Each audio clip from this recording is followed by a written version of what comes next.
everyone, my name is Julian T. Herreza.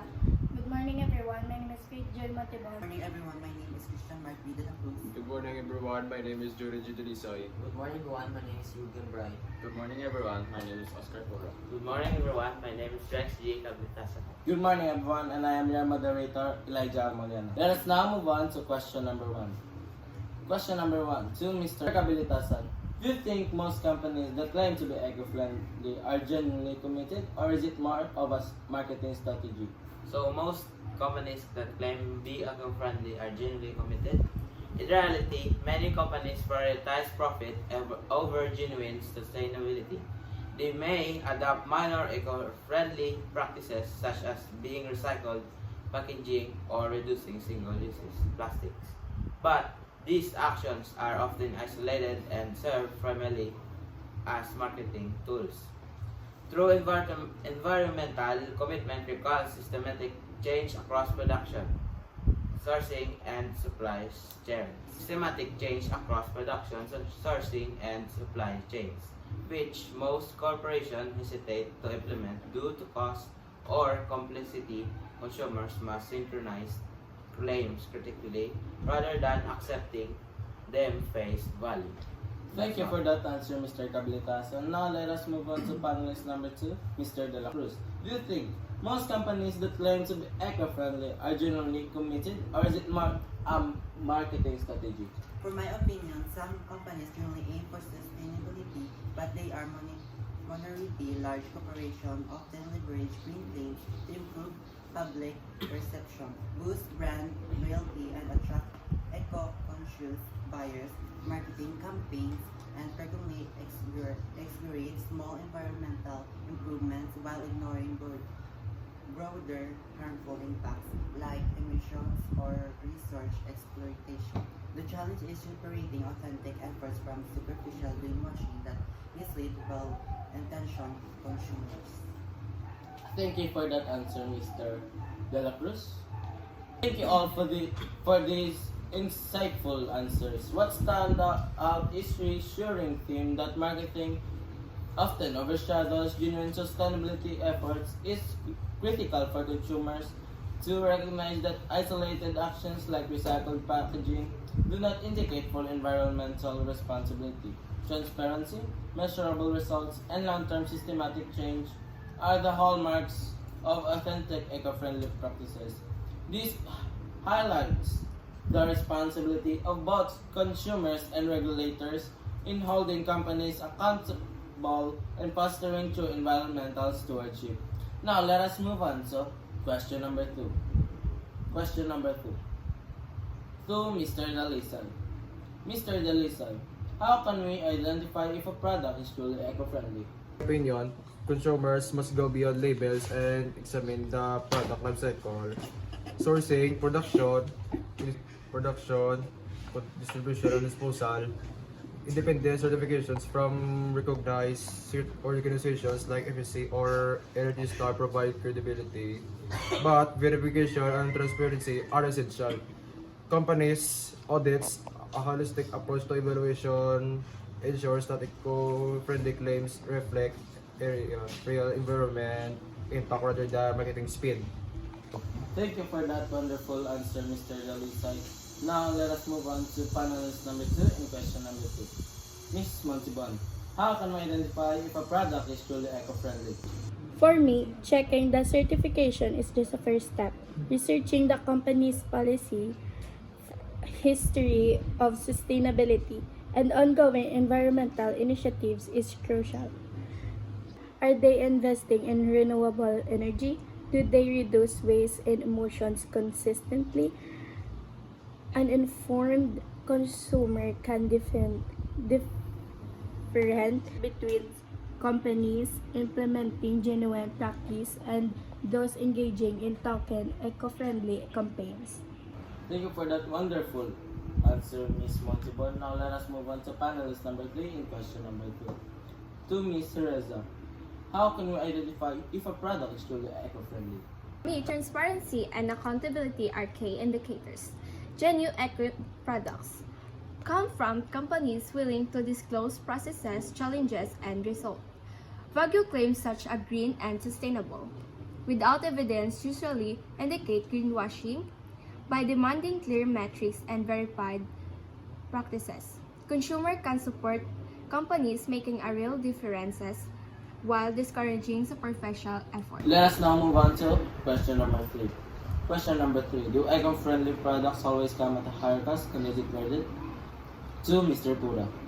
In my cases, eco-friendly products are often priced higher because they involve sustainable materials, ethical labor, and cleaner production. However, the higher cost reflects long-term benefits, reduce environmental harm, improve health, and support for responsible companies. Investing in these products encourages a market shift towards sustainability, gradually makes such option more accessible.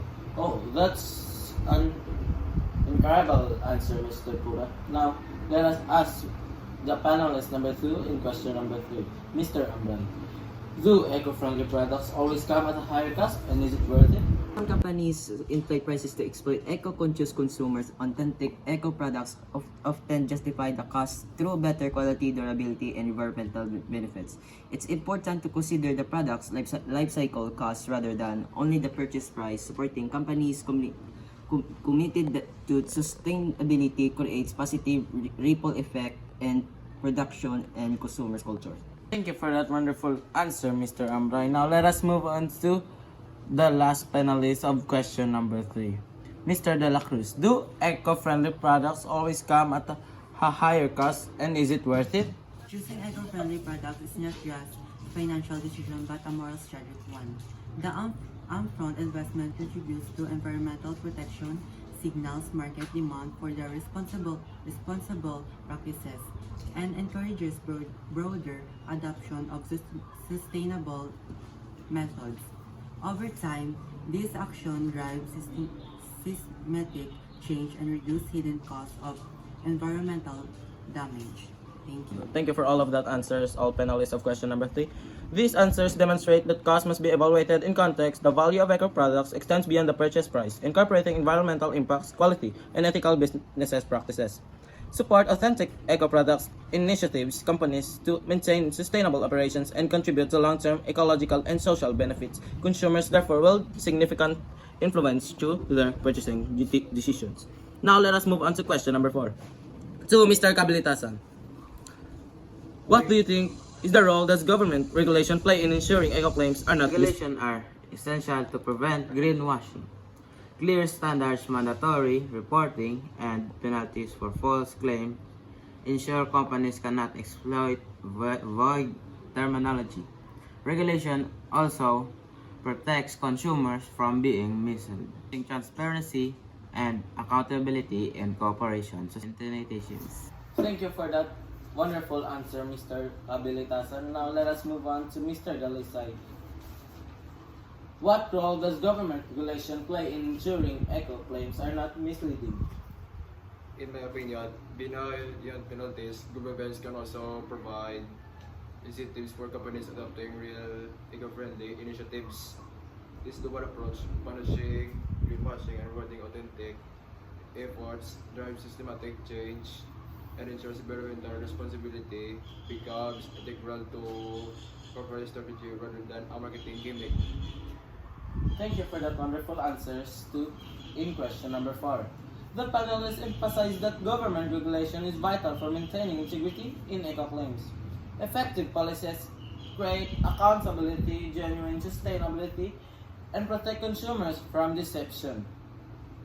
Regulations ensures that environmental responsibility is not just voluntarily but an enforceable standard complementing consumers' vigilance and cooperative commitment. Now let us move on to question number 5 to Ms. Montibon. Ms. Montibon, for you, as future leaders and citizens, what can we do to promote authentic environmental responsibility? For me, individual can make difference by being informed, supporting transparent companies, and reducing the personal environment footprint. Advocacy, the policy change and participation in community initiatives also amplify impact. Every small action contributes to the broader cultural and systematic shift towards sustainability. Thank you for that wonderful answer, Ms. Montibon. Now let us move on to panelist number 2, Ms. Reza. Ms. Reza, as future leaders and citizens, what can we do to promote authentic environmental responsibility? For me, education is key, teaching others to recognize greenwashing and encouraging critical evaluation of eco claims helps create a more conscious consumer base. Citizens can hold companies accountable, influencing policy, and lead by example in promoting sustainable behaviors. Thank you for that wonderful answer, Mr. Reza. Now let us move on to Mr. Pura. Mr. Pura, as future leaders and citizens, what can we do to promote authentic environmental responsibility? In my understanding, promoting authentic environmental responsibility involves both personal and collective action, supporting companies with genuine eco practices, reducing waste, and advocating for stricter and regulation help ensure that environmental protection and prioritize over profit sustained effort from all sections, foster a culture of accountability and long-term Thank you to all our panelists for their detailed insights and analysis. Today we explored the complex landscape of eco-claims, greenwashing, and corporate responsibility. We learned that genuine sustainability is characterized by transparency, measurable outcomes, and consistent practices. Consumers, through informed decisions, advocacy play a vital role in promoting authentic environmental responsibility. Our discussion also emphasized the importance of regulation, ethical business practices, and personal action. Together, informed citizens, responsible companies, and effective policies can ensure that the label eco-friendly reflects genuine commitment and rather than superficial marketing. Let us take these lessons into our lives, holding ourselves and others accountable while fostering a culture of environmental stewardship. By working collectively, we can move toward a sustainable future where green is not a marketing term but a standard we all uphold. Thank you. Thank you. That's all.